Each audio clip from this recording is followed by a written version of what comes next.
কেন অবাক হয়ে আমি পথের বাঁকে দাঁড়িয়ে, তুমি জোছনা হয়ে একা কোথায় বলো হারিয়ে। কেন তোমার আমার এত গল্প স্বল্প, আজ হঠাৎ করে কেন হলো সবই অল্প। দেখো দূরের আকাশ একা কাঁদছে তোমায় ভেবে,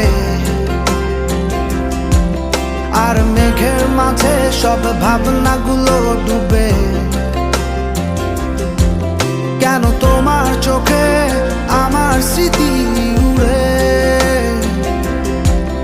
আজ হঠাৎ মন দিশেহারা ঘুরে ঘুরে। কেন পারি না ভুলতে পারি না, আর আমার এত গল্প স্বল্প, আজ হঠাৎ করে কেন হলো সবই অল্প। দেখো দূরে